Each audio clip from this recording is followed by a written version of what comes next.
பிலிப்பியர் 3வது அதிகாரம் 5வது வசனத்திலிருந்து படிக்கிறேன். நான் 8ஆம் நாளில் விருத்த சேதனம் அடைந்தவன், இஸ்ரவேல் வம்சத்தான், பென்யமின் கோத்திரத்தான், எபிரேயரில் பிறந்த எபிரேயன், நியாய பிரமாணத்தின்படி பரிசேயன், பக்தி வைராக்கியத்தின்படி சபையை துன்பப்படுத்தினவன், நியாய பிரமாணத்திற்குரிய நீதியின்படி குற்றம் சாட்டப்படாதவன். ஆகிலும் எனக்கு லாபமாயிருந்தவைகள் எவைகளோ அவைகளை கிறிஸ்துவுக்காக நஷ்டமென்று எண்ணினேன். அது மாத்திரமல்ல, என் கர்த்தராகிய கிறிஸ்து இயேசுவை அறிகிற அறிவின் மேன்மைக்காக எல்லாவற்றையும் நஷ்டமென்று எண்ணிக்கொண்டிருக்கிறேன். அப்போஸ்தலன் பவுலின் இந்த அழகான வார்த்தைகள் அவருடைய இருதயத்தில் கிறிஸ்துவின் அன்பு எந்த அளவுக்கு மிகவும் ஆழமாக ஒரு பாதிப்பை ஏற்படுத்தி இருக்கிறது என்பதை நாம் இந்த வார்த்தைகள் அழகாக நமக்கு தெரியப்படுத்துகிறது. அவருடைய வாழ்க்கை சவுலாக இருந்த பொழுது கிறிஸ்தவர்களை கொலை செய்து கிறிஸ்தவ மார்க்கத்தில் இருப்பவர்களை அழித்து போடுவது அவருக்கு முக்கியமான வேலையாக இருந்தது. அப்படிப்பட்ட ஒரு மனிதன் சிலுவையில் அறையப்பட்ட இயேசு கிறிஸ்துவின் அன்பை உணர்ந்த பொழுது, சிலுவையில் அறையப்பட்ட இயேசு கிறிஸ்து தன்னை அந்த மனிதனுக்கு வெளிப்படுத்தி காண்பித்த பொழுது, அந்த மனிதனுடைய இருதயம் முற்றிலுமாய் மறுரூபமாக்கப்பட்டு எதையெல்லாம் தன் வாழ்க்கையில மேன்மை, தனக்கு பெருமையான விஷயங்கள் நினைச்சிருந்தாரோ அதையெல்லாம் நஷ்டமா நான் என்றேன் அப்படின்றார். ஸோ அது மாத்திரமல்ல, என் கர்த்தராகிய கிறிஸ்து இயேசுவை அறிகிற அறிவின் மேன்மை. அப்போ வாழ்க்கையின் மேன்மை என்பது கிறிஸ்துவை அறிகிற அறிவு தான் வாழ்க்கையின் மேன்மை. ஸோ அந்த மேன்மைக்காக மற்ற எல்லாவற்றையும், எதையெல்லாம் நான் மேன்மை நினைச்சிட்டு இருந்தோனோ அதெல்லாம் நஷ்டமா எண்ணிக்கொண்டிருக்கிறேன் அப்படின்றார். அப்போ ஒரு மனிதனுடைய வாழ்க்கையில அறிந்து கொள்ள வேண்டிய மிக முக்கியமான ஒரு விஷயம், தேவனுடைய அன்பு வெளிப்படுத்தப்பட்ட அந்த சிலுவையின் அறையப்பட்ட இயேசு கிறிஸ்து. தேவன் அன்பாகத்தான் இருக்கார். ஆதியிலிருந்தே மனிதனை அவர் நேசிக்கிறார். நேசத்தின் அடிப்படையில தான் மனிதனை ஏதேனில் உண்டாக்கி அவனோடு உறவாடி கொண்டிருந்தார். ஆனால் அவன் விழுந்து போனதுக்கு அப்புறம் ஏதேனை விட்டு வெளியே வர்றான். ஸோ அதுக்கப்புறம் 4000 ஆண்டுகள் தேவன் தன்னுடைய அந்த ஆதி நிலைமைக்கு மனிதனை கொண்டு வருவதற்காக தீர்க்கதரிசிகள், ராஜாக்கள், நியாயாதிபதிகள் எல்லாரையும் அனுப்பி எப்படியாவது அவனை ஒப்புரவாக்கணும்னு ட்ரை பண்ணுறாங்க. ஆனால் எதுவுமே நடக்கலை. ஆனால் இது சிலுவை மரணம் என்பது உலகத்தோட்டத்திற்கு முன்பாகவே பிதா, குமாரன், பரிசுத்த ஆவியானவர் திரியேக தெய்வமாக அவங்க எடுத்த பிளான் தான் அது. சிலுவை மரணம் அப்படின்றது ஏதோ இயேசு மட்டும் அங்கே இல்லை. ஸோ அந்த சிலுவை மரணத்தில் அவங்க 3 பேருமே தான் சேர்ந்து இருக்காங்க, பிதா, குமாரன், பரிசுத்த ஆவி. அப்போ இந்த இடத்துல அந்த சிலுவையில் அறையப்பட்ட இயேசுவை ஒரு மனிதன் ஆழமாய் உணரும் பொழுது அந்த மனிதனுடைய இருதயம் இந்த உலகத்துல எதையெல்லாம் மேன்மையா நினைச்சிட்டு இருந்தானோ அதையெல்லாம் அவனுக்கு குப்பையா தோன்றுது. ஏன்னா என் ஆண்டவராக இயேசு கிறிஸ்துவின் அன்பை அறிகிற அறிவிற்கு ஈடாக மற்றதெல்லாம் எனக்கு நஷ்டம் அப்படின்றார். ஸோ இதை விட பெட்டரா அவர் அதை ஃபீல் பண்ணனால தான், அப்ப கிறிஸ்துவின் அன்பு அந்த மனிதனுடைய இருதயத்தில் ஒரு பெரிய தாக்கத்தை உண்டு பண்ணினதுனால தான் இப்படிப்பட்ட ஒரு மனிதனுடைய வாழ்க்கை முற்றிலுமாய் மறுரூபமானது. அப்போஸ்தலனாகிய பவுலை பற்றி சொல்லும் பொழுது அவர் மிகுந்த பணக்கார, ஐஸ்வர்யராமா, எத்தனையோ கப்பல்களுக்கு சொந்தக்காரராக இருந்திருக்கிறார். ஸோ அது மாதிரி அவருடைய படிப்பும் நல்ல ஒரு வேத வாக்கியங்களை, வேதத்தை கரைத்து குடித்தவராய், நியாய பிரமாணத்தில் முற்றிலும் தேறினவராய் இருந்திருக்கிறார். ஸோ அன்றைக்கு சபையில் ஒரு முக்கியமான ஒரு ஆளாக இருந்திருக்கிறாரு. நியாய பிரமாணத்தில் அவர் வைராக்கியமாக இருந்தனால தான் கிறிஸ்துவை பற்றி அறிந்து கொண்ட மக்களுக்கு விரோதமாக அந்த பக்தி வைராக்கியத்தின்படி தான் எழும்பி நின்றார். ஸோ அதனால தான் அவர் மனிதர்களை கொலை செய்து கொண்டிருந்தார். அப்படிப்பட்ட ஒரு மனிதனை சிலுவையில் அறையப்பட்ட கிறிஸ்துவின் அன்பு முற்றிலுமாய் மாற்றி போட்டது. அவர் நிறைய இடத்துல சிலுவையில் அறையப்பட்ட இயேசு கிறிஸ்துவை பற்றி நிறைய விஷயங்களை அவர் நம்ம அவருடைய நிருபத்தில் படிக்க முடியும். ரோமர்ல சொல்றாரு இல்லைங்களா, சிலுவையில் அறையப்பட்ட இயேசு கிறிஸ்துவை தவிர நீங்கள் வேறு ஒன்றையும் அறியாதிருக்க நான் தீர்மானித்தேன், அவரை அறிகிற அறிவுதான் மேன்மை அப்படின்றார். ஸோ ஒரு மனிதனுடைய வாழ்க்கையின் எல்லா பிரச்சனைகளுக்கும் சொல்யூஷன் அங்கே சிலுவையில் கொடுக்கப்பட்டாயிற்று.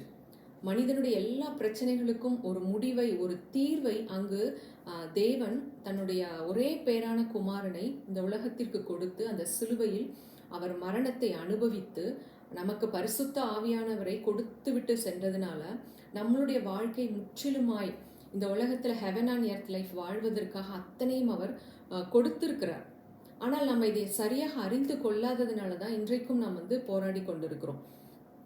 கலாத்தியர்ல சொல்றார் பாருங்க, கிறிஸ்துவுடனே கூட சிலுவையில் அறையப்பட்டேன், ஆயினும் நான் பிழைத்திருக்கிறேன், இனி நான் அல்ல கிறிஸ்துவே எனக்குள் பிழைத்திருக்கிறார். நான் இப்பொழுது மாம்சத்தில் பிழைத்திருக்கிறதோ என்னில் அன்பு கூர்ந்து எனக்காக தம்மை தாமே ஒப்பு கொடுத்த தேவனுடைய குமாரனை பற்றும் விசுவாசத்தினாலே பிழைத்திருக்கிறேன். ஸோ எத்தனை அன்பான ஆழமான வார்த்தைகள். அப்போ ஏசப்பா மேலே எவ்வளோ ஒரு பிரியத்தை இந்த வசனம் நமக்கு எடுத்துரைக்கிறது பாருங்களேன். அதாவது கிறிஸ்துவுடனே நான் சிலுவையில் அறையப்பட்டேன், இனி வாழ்வது நான் அல்ல, கிறிஸ்து தான் எனக்குள் வாழ்கிறார்.